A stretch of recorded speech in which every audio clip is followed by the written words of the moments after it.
Hi ಎಲ್ಲರಿಗೂ ನಮಸ್ಕಾರ. ನಾನು ನಿಮ್ಮ ಶಾರು. ಎಲ್ಲರೂ ಹೇಗಿದ್ದೀರಾ? ಐ ಹೋಪ್ ಎಲ್ಲರೂ ಚೆನ್ನಾಗಿದ್ದೀರ ಅಂತ ಭಾವಿಸ್ತೀನಿ. ನಾವು ಕೂಡ ಚೆನ್ನಾಗಿದ್ದೀವಿ. ಇವತ್ತು ಒಂದು ಹೊಸ ರೆಸಿಪಿಯೊಂದಿಗೆ ಬಂದಿದ್ದೀನಿ. ಹೊಸದಂದರೆ ನೀವೆಲ್ಲ ಮಾಡಿರ್ತೀರಾ, ಬಟ್ ಬೇರೆ ಬೇರೆ ವಿಧಾನದಲ್ಲಿ ಮಾಡಿರ್ತೀರಾ. ನಾನು ಮಾಡೋ ವಿಧಾನದಲ್ಲಿ ನೀವು ಒಮ್ಮೆ ಟ್ರೈ ಮಾಡಿ ನೋಡಿ, ಸಖತ್ ಟೇಸ್ಟಿಯಾಗಿರುತ್ತೆ. ನಾನು ಮಾಡ್ತಾ ಇರೋದು ಇವತ್ತು ಚಿಕನ್ ಗ್ರೇವಿ. ಕಡಿಮೆ ಪದಾರ್ಥ ಬಳಸ್ಕೊಂಡು ಮಾಡುವಂಥ ರುಚಿಕರವಾಗಿರುವಂತಹ ಚಿಕನ್ ಗ್ರೇವಿ ಮಾಡ್ತಾಯಿದ್ದೀನಿ. ನೀವು ಒಮ್ಮೆ ಟ್ರೈ ಮಾಡಿ. ಟ್ರೈ ಮಾಡಿದ ಮೇಲೆ ನಿಮ್ಗೆ ಏನು ಅನಿಸ್ತೋ ಅದನ್ನು ಕಮೆಂಟ್ ಬಾಕ್ಸಲ್ಲಿ ತಿಳಿಸಿ.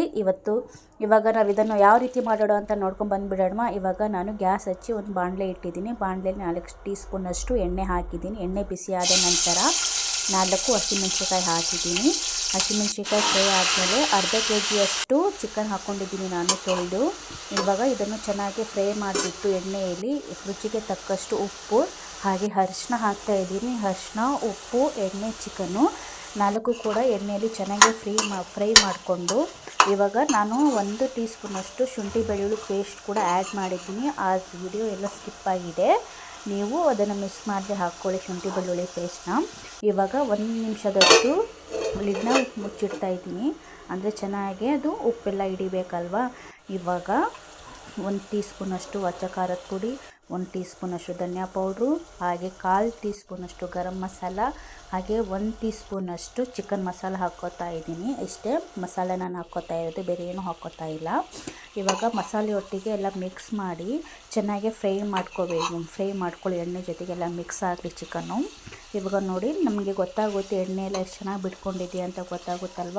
ಆಗ ಇದನ್ನು ಕೂಡ 1 ನಿಮಿಷ ಲಿಡ್ನ ಮುಚ್ಚಿಡಬೇಕು. ಉಪ್ಪು ಖಾರ ಎಲ್ಲ ಹಿಡಿದಿಡಬೇಕು. ಹಾಗೆ ನಾನು ಮಿಕ್ಸಿ ಜಾರಿಯಲ್ಲಿ ಪುದೀನ ಸೊಪ್ಪು, ಕೊತ್ತಂಬರಿ ಸೊಪ್ಪು, ಒಂದೇ ಟೊಮೊಟೊ ಹಾಗೆ ಒಂದೇ ಈರುಳ್ಳಿ 4 ಹಾಕಿ ರುಬ್ಬಿ ಪೇಸ್ಟ್ ಮಾಡಿ ಇಟ್ಕೊಂಡಿದ್ದೀನಿ. ಅದನ್ನು ಕೂಡ ಸೇರಿಸಿ ಚೆನ್ನಾಗಿ ಬಾಡಿಸ್ಕೊಳ್ಳಿ. ಹಾಗೆ 1 ಟೀ ಕುಡಿಯೋ ಲೋಟದಷ್ಟು ನಾನು ಮಿಕ್ಸಿ ಜಾರೊಳಗೆ ಹಾಕಿ 1 ಟೀ ಲೋಟದಷ್ಟು ನೀರು ಹಾಕ್ಕೋತಾ ಇದ್ದೀನಿ. ಹಾಕ್ಕೊಂಡು ಚೆನ್ನಾಗಿ ಮಿಕ್ಸ್ ಮಾಡಿಕೊಂಡು ಚೆನ್ನಾಗಿ ಫ್ರೈ ಅಂದರೆ ನಿಮಗೆ ಥಿಕ್ನೆಸ್ ನೋಡ್ಕೊಳ್ಳಿ, ಗ್ರೇವಿ ಯಾವ ಥರ ಇರಬೇಕು ಅಂತ. ನನಗೆ ಸಾಕು ಇಷ್ಟೇ ಅಂತ ಅನಿಸ್ತು, ಸೊ ಹಾಗಾಗಿ ನಾನು ಜಾಸ್ತಿ ನೀರು ಹಾಕ್ಕೋತಾ ಇದ್ದೀನಿ. ನೋಡಿ, ರೆಡಿ ಆಯಿತು ಚಿಕನ್ ಗ್ರೇವಿ. ಎಷ್ಟು ಚೆನ್ನಾಗಿ ಕಾಣ್ತಿದೆಯಲ್ವಾ. ಒಬ್ಬರೇ ಅರ್ಧ kg ಚಿಕನ್ ತಿನ್ಬೋದು, ಅಷ್ಟು ರುಚಿಕರವಾಗಿದೆ. ನಾನಿವತ್ತು ಇದನ್ನು ಚಪಾತಿ ಜೊತೆ ಸರ್ವ್ ಮಾಡ್ತಾಯಿದ್ದೀನಿ. ನಿಮಗೆ ಈ ವಿಡಿಯೋ ಏನಾದರೂ ಇಷ್ಟ ಆಗಿದ್ದರೆ ಒಂದು ಲೈಕ್ ಕೊಡೋದು ಮಾತ್ರ ಮರಿಬೇಡಿ. ಹಾಗೆ ಸಬ್ಸ್ಕ್ರೈಬ್ ಕೂಡ ಮಾಡ್ಕೊಳ್ಳಿ ನನ್ನ ಚಾನಲ್ನ. ಹಾಗೆ ನನ್ನ ಚಾನಲ್ನ ಹಾಗೆ ವಾಚ್ ಮಾಡ್ತಾಯಿರಿ. Thank you so much. ನಿಮ್ಮ ಸಪೋರ್ಟ್ ನಮಗೆ ಹೀಗೆ ಇರಲಿ. ನೆಕ್ಸ್ಟ್ ಬೇರೆ ವಿಡಿಯೋ ಒಂದಿಗೆ ಸಿಗ್ತೀನಿ. ಹೋಗಿ ಬರಲಾ? ಬಾಯ್.